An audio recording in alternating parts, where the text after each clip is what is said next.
व्यासपीठावरती उपस्थित असलेले मंत्री दीपकजी केसरकर, आमच्या म्हैसकर मॅडम आणि इथे जमलेल्या सर्व माझ्या मराठी बांधवांनो, बहिणींनो आणि मातांनो,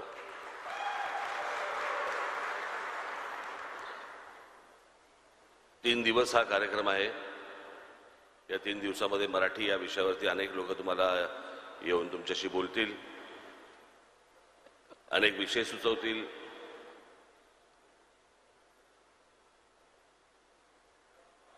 मराठीला पुढे कसं न्यायचं हे सांगतील। मी आता जो आपल्यासमोर उभा आहे,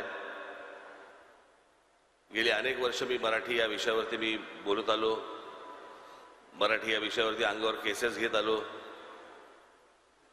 मराठी या विषयामध्ये मी जेलमध्ये गेलो, आपल्याच महाराष्ट्रात।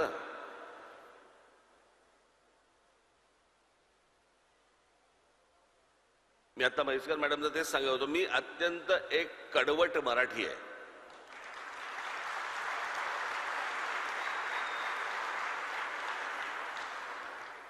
आणि माझ्यावरती संस्कारच त्या प्रकारचे झाले।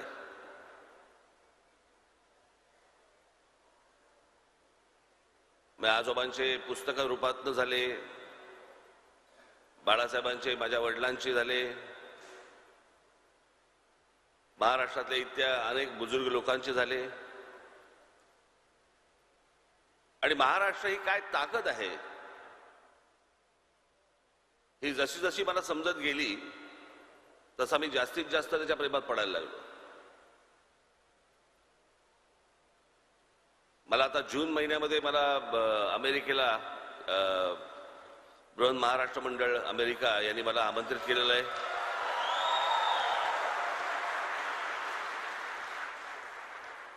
मला त्यांच्यात अध्यक्ष मला इथे भेटले आणि त्यांनी मला सांगितलं की आम्ही महाराष्ट्र मंडळातर्फे आम्ही अमेरिकेमध्ये अनेक 101 शाळा काढल्या आहेत।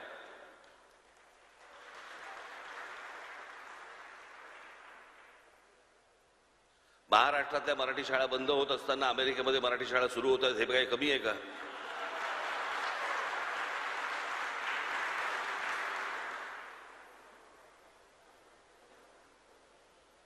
मला असं वाटतं की आपण पहिल्यांदा महाराष्ट्रामध्ये लक्ष देणं गरजेचं आहे। जगभरामध्ये मराठी माणूस पसरलेला आहे, वेगवेगळ्या देशांमध्ये गेलेला आहे, त्याबद्दल त्यांचं अभिनंदनच।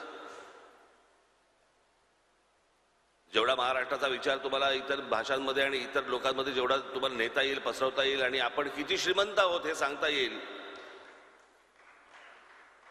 हे कमीच। परंतु महाराष्ट्रामध्ये, महाराष्ट्राच्या शहरांमध्ये आज मराठी सोडून ज्या वेळेला मला कानावरती हिंदी ज्या वेळेला यायला लागते त्यावेळेला त्रास व्हायला लागतो। भाषेला विरोध नाही, भाषा उत्तम, पण हिंदी ही आमची राष्ट्रभाषा नव्हे। जशी मराठी भाषा आहे, जशी तमिळ भाषा आहे, जशी गुजराती भाषा आहे, जशी तेलुगू भाषा आहे, जशी इतर भाषा आहे, तशी हिंदी ही एक भाषा आहे। या देशामध्ये राष्ट्रभाषेचा कधी निवाडा झालाच नाही। राष्ट्रभाषा म्हणून कुठचीही भाषा नेमली गेलीच नाही। केंद्र सरकार आणि राज्य सरकार यांच्यामधल्या फक्त कॉरेस्पॉन्डंटसाठी म्हणून इंग्रजी आणि हिंदी ही एवढीच भाषा ठेवली, पण हिंदी ही राष्ट्रभाषा नव्हे। हे ज्यावेळेला मी पहिल्यांदा बोललो, एक त्याला 15-20 वर्ष झाली, अनेक लोक माझ्या अंगावरती आले आणि मग जेव्हा अंगावरती आले त्याच्यानंतर मी त्यांना गुजरात हायकोर्टाचा त्यांना मी कागद समोर ठेवला।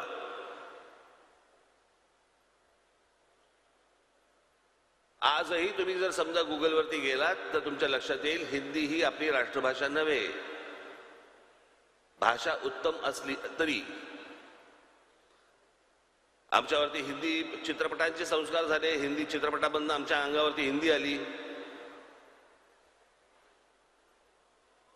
पण आपण बोलण्यामध्ये हिंदी का वापरतात आपले मराठी लोक? इतकी उत्तम मराठी भाषा आहे।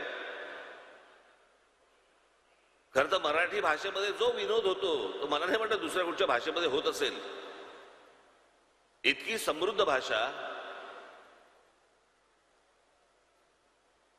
आज ही जी भाषा आहे ही घालवण्याचा, बाजूला सारण्याचा ज्या प्रकारचा राजकीय प्रयत्न ज्या प्रकारे होतोय ते बघून माझी तळपायची आग मस्तकात जाते. माझी दीपकजीला माझी विनंती आहे की महाराष्ट्रामधल्या जेवढ्या शाळा आहेत मराठी शाळा सोडून, ते काय ते नवीन लचांड आले ना, सीबीएसई बीबीएसई काय काय काय काय काय काय गोष्टी आल्यात नवीन, याच्या पहिलीपासून 10वी पर्यंत पहिली मराठी कंपल्सरी करा तुम्ही.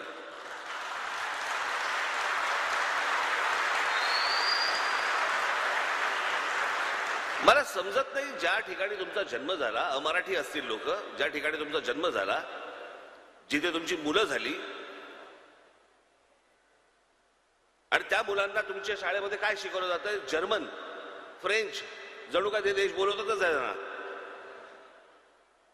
की या रे मुलांनो या, आमची लोकसंख्या वाढवा.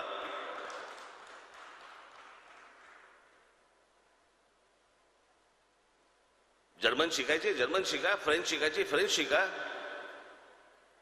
चायनीज शिकायचे चायनीज शिका, खूप भाषा शिका, पण जिथे राहताय तिथली स्थानिक मातृभाषा तर शिका पहिली.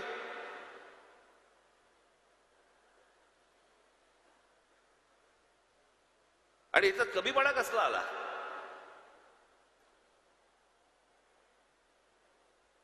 मराठी बद्दल बोलल्यानंतर तुम्ही लगेच कोणतरी म्हणणार की हे संकुचित आहेत. कशासाठी संकुचितपणा?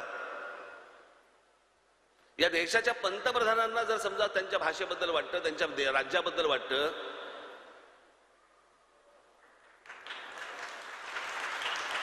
की जगामधला मोठा, सर्वात मोठा स्टॅच्यू ऑफ लिबर्टी पेक्षा मोठा पुतळा कुठे बांधावा असा जर पंतप्रधान वाटतं, तो गुजरातमध्ये बांधावा असं वाटतो.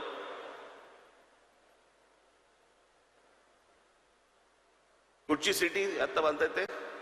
स्मार्ट काय नाही, कुठची city? Gift city. Gift city जर आमच्या पंतप्रधानांना समजा असं वाटत आहे की बाबा ती गुजरातमध्ये बांधावी, महाराष्ट्रात नको, तामिळनाडूमध्ये नको, बंगालमध्ये नको, अजून कुठे नको. हिऱ्यांचा व्यापार आपल्याला त्यांना असं वाटतं की बाबा गुजरातमध्ये न्यावा असं वाटतोय, न्यावा त्यांनी. माझं असं म्हणणं आहे की पंतप्रधानांना स्वतःच्या राज्याबद्दल जर समजा प्रेम लपवता येत नसेल, तुम्ही आम्ही का लपवतोय?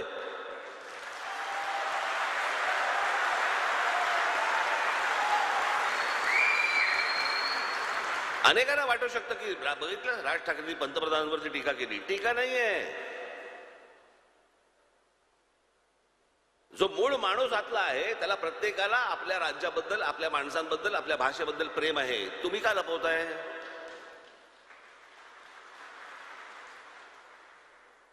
ज्या राज्यामध्ये मी राहतो त्या राज्यामध्ये माझ्या इकडचा मराठी माणूस ज्या वेळेला एखादं घर घ्यायला जातो आणि तिकडच्या एखाद्या जैन सोसायटी मधला माणूस सांगतो की मराठी माणसाला घर देणार नाही, काय करायचं आम्ही?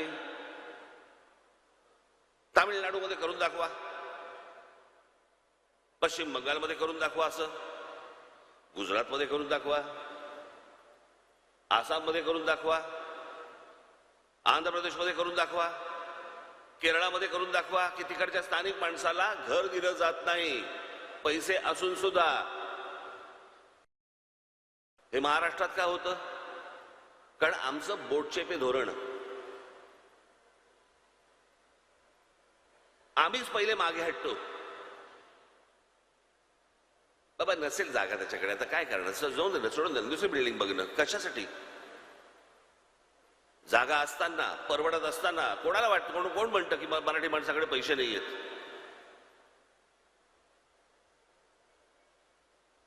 हे स्वतःच्या गल्लीच्या बाहेर पडत नाहीत, ते तर्क मांडत असतात की मराठी माणसाकडे. एकदा महाराष्ट्र फिरा, मग तुम्हाला कळेल मराठी माणूस कुठे आहे.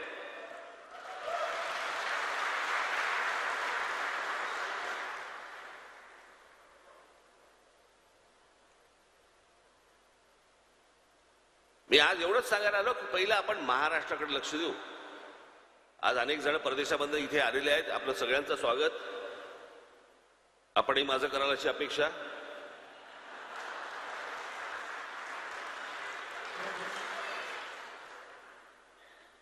पण मला असं वाटतं महाराष्ट्रामध्ये सर्वात जास्त लक्ष देणं गरजेचं आहे. आज आपण एक भाषा भवन बांधतात, कुसुमाग्रजांचं एक वाक्य आहे फार सुंदर, स्वातंत्र्य देवतेची विनवणी नावाचं एक त्यांची कविता होती, मी मध्यंतरी वाचून दाखवली होती. त्यातलं एक वाक्य फार सुंदर वाक्य आहे. भाषा मरता देशही मरतो, संस्कृतीचाही दिवा विझे. भाषा मेली की सगळं संपलं.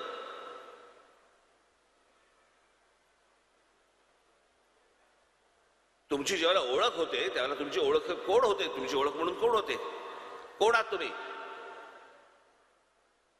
तुम्ही सांगता की मी महाराष्ट्राचा नागरिक आहे, माझी मराठी भाषा आहे. मराठी भाषा ही तुमची ओळख आहे, महाराष्ट्र ही तुमची ओळख आहे.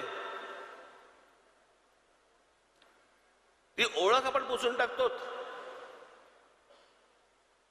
जर समजा तुम्ही युरोपमध्ये जर समजा गेलात, आज युरोप मधल्या देशांमध्ये जर समजा गेलात, महाराष्ट्राची लोकसंख्या पाहता, मराठी बोलणारी लोकसंख्या पाहता,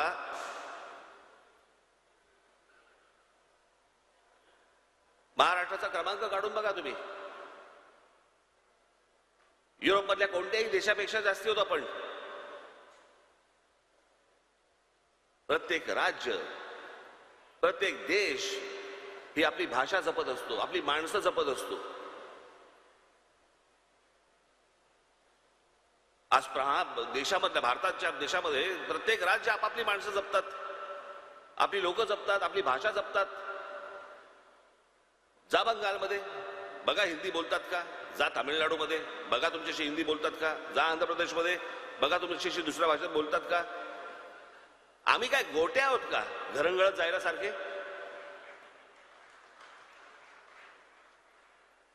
आम्हीच का घरंगळत जातो दुसऱ्या भाषेमध्ये. मी आजच्या व्यासपीठावर फक्त मला एवढंच सांगायचं, मी लंब चौडं भाषण देण्यासाठी आलेलो नाहीये. माझी फक्त आपल्याला सगळ्यांना विनंती आहे, मराठी भाषा भवन होईल, सगळ्या गोष्टी होतील. माझी आपल्याला सगळ्यांना विनंती आहे, कोणी समोर येऊ देत, आपण मराठीत बोला.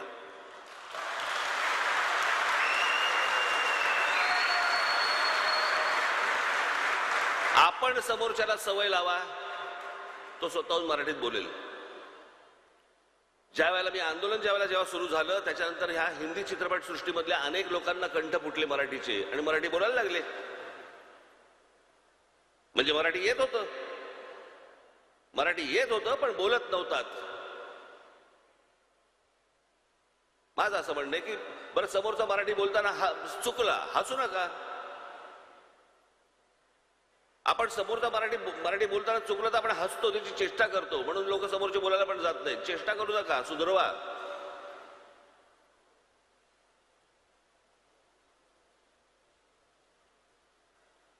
आज दीपकजींना माझी विनंती आहे की काय आज माईक समोर आल्यानंतर थोडंसं मला राजकारण बाजूला ठेवायला लागतात, काही गोष्टी बाजूला ठेवून बोलावं लागतं. त्यात सरकारचा कार्यक्रम आहे म्हटल्यानंतर अजून थोडं काही अजून गोष्टी बाजूला ठेवायला लागतात. आपण एखाद्या पाहुण्याच्या घरी जावं आणि त्याचा उद्धार करावा, कशासाठी करायचं.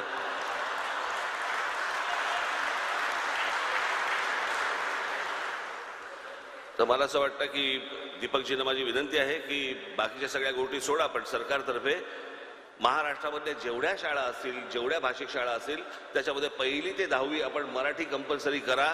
एवढे फक्त मराठीवरती शासनाने उपकार करावे, बाकी आम्ही सगळं बघून घ्यायला तयार आहोत.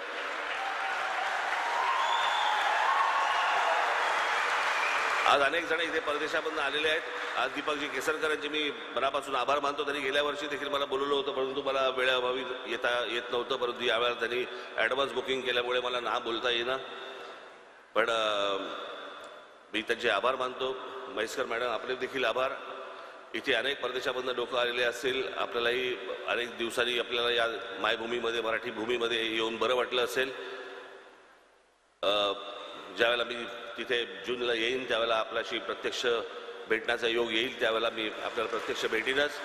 आणि आलेल्या सर्व माझ्या बांधवांना, बहिणींना आणि ह्या टेलिव्हिजन चॅनलच्या माध्यमातून माझं बोलणं ऐकत असलेल्या लोकांना फक्त मी परत जाता आता एकच सांगेन, बाकी कशाची गरज नाहीये. फक्त जो समोर येईल त्याच्याशी फक्त मराठीत बोला, एवढीच फक्त विनंती करतो आणि आपण सर्वांची मी रजा घेतो. धन्यवाद. जय हिंद, जय महाराष्ट्र.